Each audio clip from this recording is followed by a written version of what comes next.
วัดผู้จำปาสักแม่นสถานบูชาที่เก่าแก่ที่สุดแห่งหนึ่งของสาธารณรัฐประชาธิปไตยประชาชนลาวมีจุดที่ตั้งอยู่แขวงจำปาสักซึ่งเป็นแขวงที่ตั้งอยู่ตอนใต้สุดของประเทศอันเป็นพื้นที่หาบลุ่มของแม่น้ำของตอนล่างห่างจากนครหลวงเวียงจันทน์ไปประมาณ670กว่ากิโลเมตรท่านสามารถเดินทางเข้าสู่แขวงจำปาสักได้ด้วยหลายเส้นทางเช่น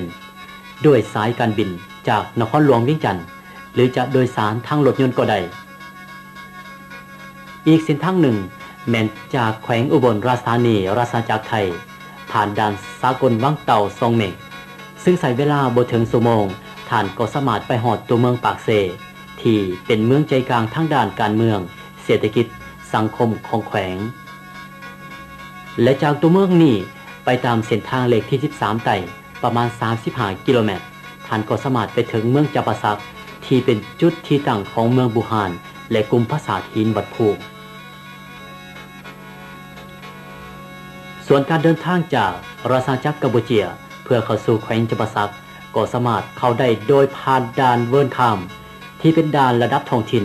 หรือจากสาธารณรัฐสังคมนิยมเวียดนามก็สามารถผ่านได้ที่ด่านผ่านแดนลาวเบาเข้าสู่แขวงสวรรณเขตและเดินทางต่อสู่แขวงจำปาสักได้เช่นกันด้านที่พักและการบริการอื่นท่านก็สามารถเลือกใช้บริการใดอยู่ตัวเมืองปากเซหรืออยู่ที่เมืองจำปาสักก็ล้วนแต่มีห้องหับให้ความสะดวกและบริการอย่างถูกอกถูกใจว่ารวมแล้วแขวงจำปาสักเป็นแขวงหนึ่งแขวงเดียวทางตอนใต้ของลาวที่มีอาณาเขตกว้างเอาสองฝากฝั่งแม่น้ำของพอมีพื้นที่อย่างใหญ่อยู่ตามเกาะดอนต่างๆในสายน้ำของตอนใต้อันเป็นที่มาของคำว่าเขต4,000 ดอน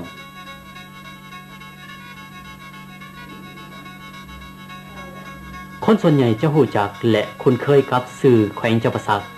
ย้อนเป็นดินแดนที่อุดมสมบูรณ์ทั้งธรรมชาติและวัฒนธรรมแต่อาจจะมีคนส่วนน้อยที่จะรู้ถึงรายละเอียดของตำนานที่เป็นประวัติความเป็นมาแห่งอดีตของดินแดนแห่งนี้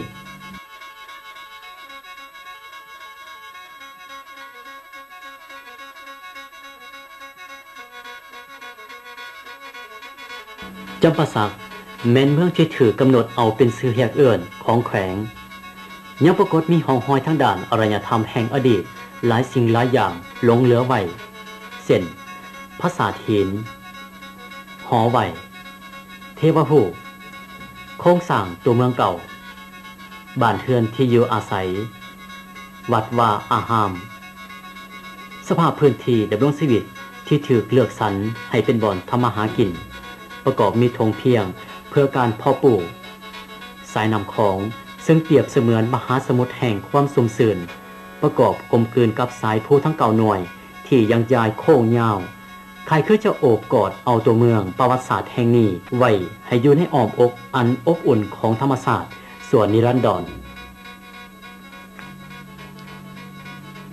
จำปาสักนครใต้แห่งนี้มีชื่อเดิมที่ปรากฏอยู่ในพงศาวดารเขมรว่าสยามภูปุระหรือสัมภูปุระชนเผ่าพื้นเมืองที่อาศัยอยู่ดินแดนแห่งนี้ก่อนหมู่แม่นกลุ่มคนในตระกูลออสโตรเนเซียนเช่นจำพวกจามมอนคาเมละวะหรือละวะ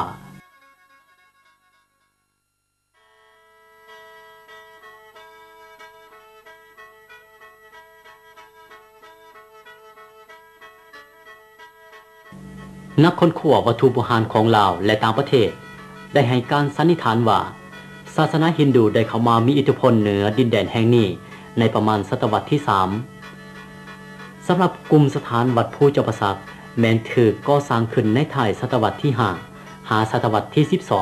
12แม้สถาปัตยกรรมของยุคสมัยก่อนอังกอร์วัตและยุคอังกอร์วัตของกัมพูชาพร้อมมีอายุสมัยเดียวกันกับเมืองบูฮานเศรษฐาปุระกลุ่มสถานบูฮานแห่งนี้แม่นจุดใจกลางพื้นที่ทางวัฒนธรรมในคงเขตอาซีตะวันออกเฉียงใต้โดยมีจอมภูเก่าเป็นจุดใจกลางขยายออกไปทางทิศตะวันตกของสายภูและทิศตะวันออกของเปิ่นภูนาคจนถึงฝั่งแม่น้ำของลึ่งขาซึ่ง มนุษย์เฮาได้สร้างขึ้นไปป้าไว้เพื่อให้คนได้ขึ้นไปเคารพบูชาหรือว่าไปกราบไหว้บูชาในรุ่นคนต่อๆมาแล้วก็พวกเฮาพบฐานที่ก่อด้วยดินจีซึ่งเป็นล้านยืนออกมาประมาณเมตร2 เมตรทั้งเบื้องทิศตะวันออกแล้วส่วนทิศเบื้องตะวันตกนั้นแม่นเป็นหน้าผาสั้นเป็นเสาหินที่ยังลงไปบ่สามารถจะไต่อ้อมไปทั้งเบื้องทิศตะวันตกได้แต่ส่วนทั้งเบื้องเหนือแม่นคุยหินซึ่งเป็นผักค่อนข้างที่ว่าเป็นผักหรือว่าเป็นเกยให้พวกเฮานำทางขึ้นไปสู่โงนหินธรรมศาสตร์นั้นได้แล้วส่วนเบื้องทิศใต้เดี๋ยวจะมีซ่านยืนออกมาเป็นคุยต่อใส่ผู้หน่วยที่อยู่ทั้งทิศใต้อันนี้แม่นจุดพิเศษของลึงขะปราวตะหรือว่า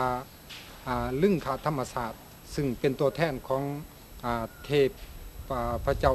พระศิวะในการเคารพนับถือบูชาในพื้นที่มรดกจำปาสักของพวกเราเนาะ